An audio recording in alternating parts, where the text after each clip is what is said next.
तृतीय वर्ष संस्कृत के विद्यार्थियों के द्वितीय प्रश्न पत्र के अंतर्गत श्रीमद् भगवद गीता की द्वितीय अध्याय का अध्ययन करवाया जा रहा है। आज इस अध्ययन अनुक्रम में हम क्रमशः आगे के श्लोकों का अध्ययन करेंगे। पूर्व की कक्षा में हमने भगवान श्री कृष्ण द्वारा बताए गए स्थित प्रज्ञ के विषय में अध्ययन किया था। आगे भगवान श्री कृष्ण अर्जुन से कहते हैं कि इंद्रियाणाम ही चरताम यन मनो अनुविधीयते तदस्य हरति प्रज्ञाम वायुनाम इव आंभसी ही, अर्थात वस्तुतः यत मन, जो मन इंद्रियाणाम चरताम, सांसारिक विषयों में विचरण करती हुई इंद्रियों का अनुविधीयते, अनुसरण करता है, तत् वह अस्य, इस व्यक्ति की प्रज्ञाम, बुद्धि को उसी प्रकार हर लेता है जैसे वायु अंबसीम, जल में स्थित नावम, नाव को वायु अर्थात पवन हरण कर लेता, हरती अर्थात हरण कर लेता है। अर्थात बस जो मन सांसारिक विषयों में विचरण करती हुई इंद्रियों का अनुसरण करता है, वह इस व्यक्ति की बुद्धि का उसी प्रकार हरण कर लेता है जैसे जल पे स्थित नाव को वायु हरण कर लेता है। सांसारिक विषयों में आसक्त इंद्रियों वाले व्यक्ति के मन एवं बुद्धि की स्थिति का यहाँ भगवान श्री कृष्ण ने वर्णन किया है कि जिस व्यक्ति का मन अपने वश में नहीं होता, अपितु सांसारिक भोग सामग्रियों में लिप्त इंद्रियों का अनुसरण करता है, उन्हीं की इच्छा के अनुसार वह परिचालित होता है, इस प्रकार के अज्ञानी व्यक्ति की बुद्धि का वह चंचल मन ठीक उसी प्रकार हरण कर लेता है जिस प्रकार समुद्र में स्थित नाव को तीव्र वायु अपने वश में कर लेता है तथा अपने इच्छित दिशा की ओर ले जाता है। अर्थात अजितेंद्रिय व्यक्ति की न केवल इंद्रियां अपितु मन एवं बुद्धि सभी उसके नियंत्रण में नहीं होते। वह एकाग्र एवं एकनिष्ठ नहीं हो पाता, जिससे वह बार बार इस संसार में आवागमन के चक्र में पड़ता रहता है, पुनर्जन्म ग्रहण कर दुखी रहता है। मन का अनुसरण करने वाली अनिश्चयात्मा बुद्धि की उपमा जल में स्थित नाव से दी गई है, जो अत्यंत सुंदर उपमा है। आगे के पद्य में भगवान श्री कृष्ण अर्जुन से कहते हैं कि तस्माद्य अस्य महाबाहो निगृहीतानि सर्वस्य इंद्रियाणि इंद्रियार्थे अभ्यस्तस्य प्रज्ञा प्रतिष्ठिता। तस्मात्, इसलिए, महाबाहो, हे महाबाहु अर्जुन, यस्य, जिस व्यक्ति की इंद्रियाणि, इंद्रियां, इंद्रियार्थेभ्यः, इंद्रियों के विषयों से सर्वशः, सब प्रकार से निगृहीतानि अर्थात नियंत्रित कर ली गई हैं, तस्य, उस व्यक्ति की प्रज्ञा, बुद्धि प्रतिष्ठिता अर्थात स्थिर हो जाती है। जितेंद्रिय एवं अजितेंद्रिय व्यक्ति की स्थितियों का उल्लेख करने के उपरांत भगवान श्री कृष्ण पुनः स्थित प्रज्ञ के विषय में बतलाते हुए यहाँ कह रहे हैं कि हे सामर्थ्यशाली विशाल भुजाओं वाले अर्जुन, जिस व्यक्ति ने निरंतर अनवरत साधना के द्वारा अपनी श्रोत्र, त्वक, चक्षु, रसना एवं घ्राण आदि सभी बाह्य इंद्रियों को तथा मन नामक अंतर इंद्रियों को तत्त इंद्रियों के विषय अर्थात शब्द, स्पर्श, रूप, रस, गंध आदि विषयों से उनके प्रति इनके आकर्षण को नियंत्रित कर लिया है। अर्थात ये इंद्रियां प्रत्यक्ष अप्रत्यक्ष रूप से अपने विषय के प्रति न तो आकृष्ट होती हैं और न ही उनका चिंतन करने के लिए मन को प्रेरित करती हैं। ऐसे स्थिति वाले व्यक्ति की बुद्धि ही स्थिर या परमात्म तत्व में स्थित कही जाती है। वही व्यक्ति मोक्ष प्राप्ति का अधिकारी एवं स्थित प्रज्ञ कहलाता है। अर्थात स्थित प्रज्ञ के लिए पूर्ण जितेंद्रियत्व की अनिवार्यता का यहाँ प्रतिपादन किया गया है। आगे के श्लोक में हम देखेंगे कि या निशा सर्वभूतानां तस्यां जागृति संयमी यस्यां जागृति भूतानि सा निशा पश्यतो मुने। सर्वभूतानां, सभी प्राणियों के लिए, या निशा, जो रात्रि है, तस्याम, उस जितेंद्रिय व्यक्ति के लिए, जागृति, वह जागृत की अवस्था है, अर्थात वह उस समय जागता है। यस्याम भूतानि जागृति, और जिसमें सभी प्राणी जागते हैं। मुने सा निशा, आत्म तत्व को ज्ञात हुए तत्वज्ञानी के लिए वह रात्रि है। अर्थात भगवान श्री कृष्ण अर्जुन से सांसारिक विषयों में आसक्त व्यक्ति तथा स्थित प्रज्ञ की मन स्थिति एवं चिंतन शैली का व्याख्यान करते हुए यहाँ कह रहे हैं कि संपूर्ण सांसारिक भोगों में आसक्त हुए प्राणियों के लिए जो आत्मविषय ज्ञान रात्रि के समान है, वे वहाँ कुछ दर्शन अथवा अनुभव नहीं कर पाते। उसी में जितेंद्रिय स्थित प्रज्ञ व्यक्ति पूर्णतया जागृत रहकर उसके प्रत्येक स्तर से परिचित रहता है, अर्थात सचेष्ट रहता है। इसके विपरीत सामान्य प्राणी जिस नश्वर संसार में रहकर भोगों में आसक्त रहते हुए स्वयं को जागरूक मानते हैं तथा रात दिन भोगों में लिप्त रहते हैं, उसी स्थिति को आत्मज्ञानी रात्रि के समान मानकर उसके प्रति अपेक्षा वृत्ति अपनाता है, क्योंकि संसार का भोगों का अस्तित्व प्रतीत होना सांसारिकों के अज्ञान का सूचक है तथा अज्ञान रात्रि का, इसी प्रकार आत्मा का साक्षात्कार ज्ञान का संकेतक है और ज्ञान दिन का। वस्तुतः ये दोनों स्थितियां विपरीत हैं, किंतु इसमें आत्मज्ञानी की स्थिति प्रशंसनीय है, अतः वह ग्राह्य है। स्थित प्रज्ञ के आत्म साक्षात्कार की स्थिति यहाँ सांसारिकों के लिए उसके प्रति अज्ञानवश रात्रि के समान बताई गई है। जिन सांसारिक सुखों की प्राप्ति के लिए सामान्य संसारी जागरूक रहते हैं, उनमें आसक्त रहते हैं, आत्मज्ञानी के लिए वही रात्रि के समान होती है।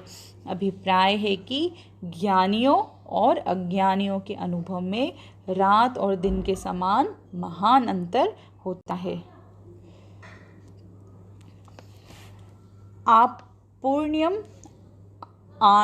आपूर्ण्यमाणम अचलम प्रतिष्ठम समुद्र आपः प्रविशन्ति यद्वत् तद्वत् कामायम प्रविशन्ति सर्वे स शांतिम आपनोति न कामकामी। यद्वत्, जिस प्रकार, आपूर्यमाणम, सब ओर से परिपूर्ण, अचल प्रतिष्ठम, अचल प्रतिष्ठा वाले, समुद्रम, समुद्र में, आपह प्रविशन्ति, नदियों का जल प्रवेश कर जाता है, तद्वत्, उसी प्रकार, यम पुरुषम, जिस पुरुष में सर्वे कामः प्रविशन्ति, सभी कामनाएं समा जाती हैं, स पुरुषः शांतिम आपनोति, वह पुरुष शांति को अर्थात परम शांति को प्राप्त करता है, और कामी न, और कामनाओं को चाहने वाला नहीं। स्थिर प्रज्ञ बुद्धि वाले व्यक्ति की प्रमुख विशेषता यह है कि संसार के सभी भोग स्थित प्रज्ञ में बिना किसी विकार को उत्पन्न किए ही उसमें समा जाते हैं, जिस कारण वह आत्मज्ञानी स्थिर बुद्धि व्यक्ति परम शांति प्रदान करने वाले मोक्ष रूप पद को प्राप्त कर लेता है, जहाँ से व्यक्ति का पुनः इस संसार में आगमन नहीं होता, अर्थात उसका पुनर्जन्म नहीं होता। इसके विपरीत जो व्यक्ति सांसारिक भोगों में लिप्त रहता है, उसकी इंद्रियां उनमें अत्यधिक आसक्त रहती हैं, वह पूरा ही मानो कामनाओं में भोगों में लिप्त रहता है, उसे कभी परम शांति अर्थात मोक्ष की प्राप्ति नहीं होती। स्थित प्रज्ञ की स्थिति को समुद्र के उदाहरण द्वारा समझाया गया है कि जिस प्रकार अचल प्रतिष्ठा वाले, मर्यादा का, अपनी सीमाओं का परित्याग न करने वाले समुद्र में अनेक नदियों द्वारा चारों ओर से भरे जाते हुए जल सहज ही प्रवेश कर जाते हैं, किंतु समुद्र अपनी सीमा का उल्लंघन कदापि नहीं करता, उसका थोड़ा भी जल उसके किनारों को तोड़कर बाहर नहीं निकलता, उसकी प्रतिष्ठा अथाह जलराशि के प्रवेश के बाद भी यथावत बनी रहती है। ठीक उसी प्रकार स्थित प्रज्ञ में संपूर्ण सांसारिक भोग प्रवेश करके भी उसके मन को लेश मात्र भी विकृत नहीं करते, वह पूर्ववत ही गंभीर एवं स्थिर बुद्धि रहता है, तनिक भी विचलित नहीं होता। यहाँ स्थित प्रज्ञ की उपमा अथाह जलराशि वाले, अचल प्रतिष्ठा वाले समुद्र से की गई है तथा उसमें प्रविष्ट होने वाली नदियाँ यहाँ संपूर्ण सांसारिक भोगों एवं कामनाओं का प्रतीक है। आगे के श्लोक में हम देखेंगे कि विहाय कामान्य सर्वान् पुमांश्चरति निस्पृह निर्ममो निरहंकारः स शांतिम अधिगच्छति।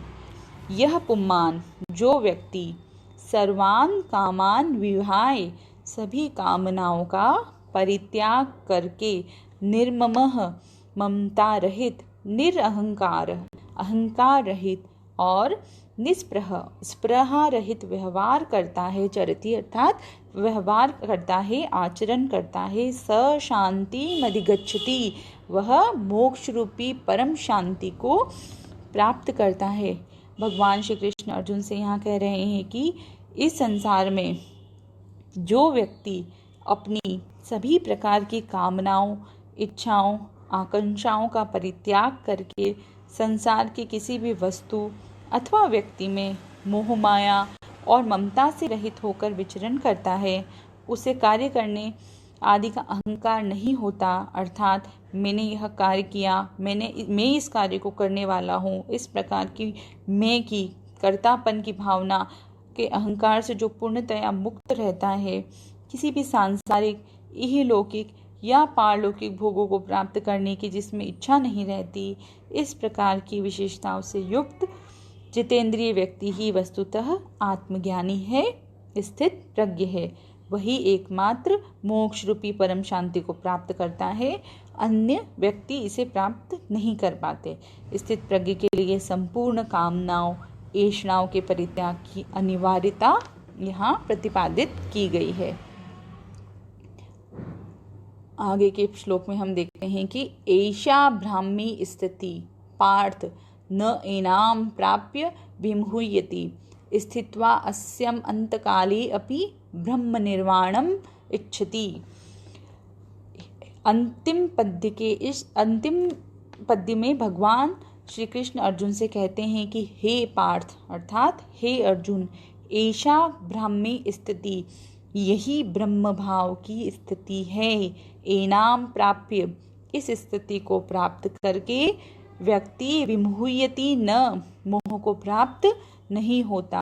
अस्याम स्थित्वा, इसमें स्थित रहकर, अंतकाले अपि, अंतिम समय में भी, ब्रह्म निर्वाणम ऋच्छति, ब्रह्म निर्वाण को प्राप्त करता है। भगवान श्री कृष्ण अर्जुन से यहाँ कह रहे हैं कि हे अर्जुन, अभी मैंने जिस व्यक्ति की स्थिति का, स्वभाव का, आचरण का विस्तार पूर्वक तुमसे विवेचन किया है, यह संपूर्ण स्थिति ब्रह्म भाव को प्राप्त किए हुए व्यक्ति की होती है। इस स्थिति को प्राप्त करके व्यक्ति पुनः मोहित नहीं होता, अपितु उसकी निश्चयात्मिका बुद्धि एकमात्र परमात्मा में एकाग्र और एकनिष्ठ भाव से निरत रहती है। उसे किसी प्रकार की कोई शंका या संदेह नहीं रहता। इतना ही नहीं, यह ब्रह्मज्ञानी इस संसार में जब तक जीवित रहता है, कमल के पत्ते पर स्थित बूंद के समान पूर्णतया सांसारिक मोह मायाओं से वह निर्लिप्त रहता है। उसे किसी प्रकार की कामना, स्पृहा तथा इच्छा नहीं रहती है, न ही इसे स्वयं के कर्तापन का अहंकार ही रहता है। इन सब विशेषताओं से युक्त व्यक्ति अंत समय में पंच तत्वों से निर्मित नश्वर शरीर का परित्याग करके मोक्ष के पद को, परम पद को प्राप्त कर लेता है। ब्रह्म भाव को प्राप्त करने वाले व्यक्ति को मोह कदापि नहीं रहता। ब्राह्मी स्थिति सर्वश्रेष्ठ स्थिति बतलाई गई है, क्योंकि इसी के कारण व्यक्ति पुनर्जन्म के बंधन से मुक्त होकर ब्रह्म निर्वाण अर्थात मोक्ष को प्राप्त करता है। यही स्थिति वस्तुतः कर्मयोग की पूर्ण अवस्था है। प्रस्तुत श्लोक के साथ श्रीमद् भगवद गीता का सांख्य योग नामक द्वितीय अध्याय समाप्त होता है।